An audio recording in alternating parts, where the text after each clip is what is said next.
Hello dear students, JEE advance की probability का question है सिंगल करेक्ट टाइप का। 7 white balls and 3 black balls are randomly placed in a row.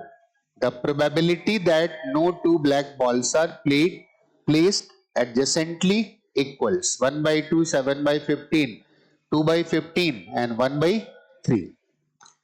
7 white balls हैं, 7 white balls और black balls कितनी है? 3।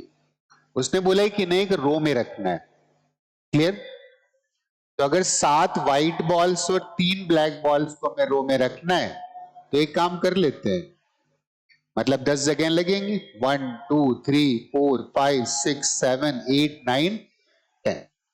अब एक काम कर सकते हो कि 10 में से 7 चूज कर लो तो व्हाइट डाल दो, 10 में से 3 चूज कर लो तो ब्लैक डाल दो और बाकी जगह दूसरी डाल दो। वेज बराबर आने वाले हैं, इसका मतलब टोटल नंबर ऑफ वेज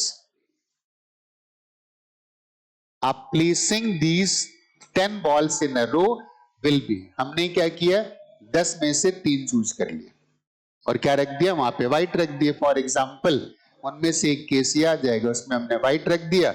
हमारे पास कोई चॉइस बची नहीं है, तो चॉइस बची नहीं तो बाकी जितने प्लेसेस आ गए उन पर ब्लैक रख दो। बॉल की अपनी कोई आइडेंटिटी नहीं है, सारी ब्लैक बॉल्स एक जैसी हैं और सारी व्हाइट बॉल्स एक जैसी। वन ऑफ द केस पे बना दिया and total number of ways of placing 10 balls in a row are 10c3। Even 10c7 भी लिखोगे तो भी वही आएगा। उस केस में कैसे सोचते कि 10 में से 7 व्हाइट, 10 में से 7 प्लेसेस चूज करो और 7 व्हाइट बॉल डाल दो और बाकी जितने प्लेसेस बच जाएं उसमें क्या करो, ब्लैक डाल दो। Clear? Total number of ways मिल गए। अब कौन सी इवेंट की बात की जा रही? इवेंट है no 2 black balls are placed adjacently. तो इस इवेंट को हम ई मान लेते हैं और हमें इसी इवेंट ई की प्रोबेबिलिटी निकालनी है, दैट इज पी। सैंपल इस पे उसने पहले दे दिए, 10 बॉल्स को अरेंज करना है। तो अगर हमें कोई भी 2 ब्लैक बॉल्स को अगल बगल नहीं रखना है, इसका मतलब क्या है? इसका मतलब है कि ब्लैक बॉल्स के बीच में कम से कम एक व्हाइट बॉल आनी चाहिए। ठीक?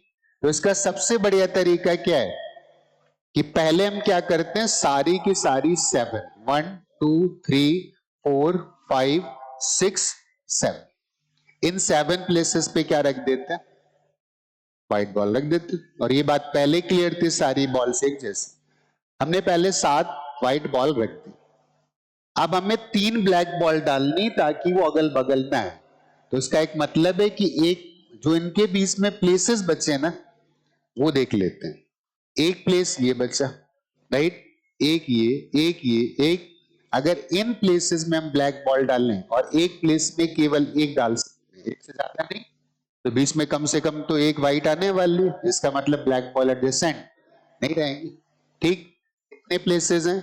1 2 3 4 5 6 7 8। 8 में से कोई 3 प्लेसेस चूज करो और वहां पे डाल दो क्या, ब्लैक बॉल। तो फेवरेबल जो हमारी इवेंट थी ना, उसके फेवरेबल आउटकम कितने आ गए?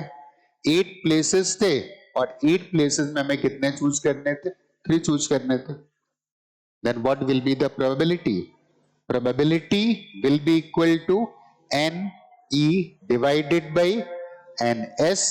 NE का मतलब है 8C3 और NS का मतलब है 10C3। इसको सॉल्व कर लेते हैं तो 8 factorial divided by 3 factorial divided by 5 factorial और 10C3 को लिखेंगे तो 10 factorial divided by 7 factorial divided by 3 factorial. देख लेते हैं क्या क्या यहाँ पे कैंसिल हो सकता है फॉर सिंपल कैलकुलेशंस। तो 8 फैक्टोरियल से 10 फैक्टोरियल उड़ाओ और नीचे क्या लिख दो, 10 into 9। ये 3 फैक्टोरियल और ये 3 फैक्टोरियल तो कैंसिल हो गए और 7 फैक्टोरियल से 5 हटाओ तो ऊपर कितना आ जाएगा, 7 into 6 आएगा। क्लियर हो गया? अब इसमें भी थोड़ा सा कैलकुलेशन बचा है, 3 से डिवाइड करो 2 आएगा और ये कितना आएगा, 3 आएगा। And this value will be 14। ऊपर क्या आएगा, 14, नीचे क्या आएगा, 30। इवन 2 से भी कैंसिल हो जाता तो 2 से कैंसिल करते तो ये कितना आता, 5। तो ये वैल्यू आ जाती कितनी, 7 डिवाइडेड बाई 15। जो डिजायर्ड प्रोबेबिलिटी आ गई दैट इज 7 डिवाइडेड बाय 15 और हमें यहां पर एक आंसर दिख भी रहा है दैट इज 7 डिवाइडेड बाय 50। ऐसे उम्मीद है कि ये क्वेश्चन भी समझ में आ गया होगा।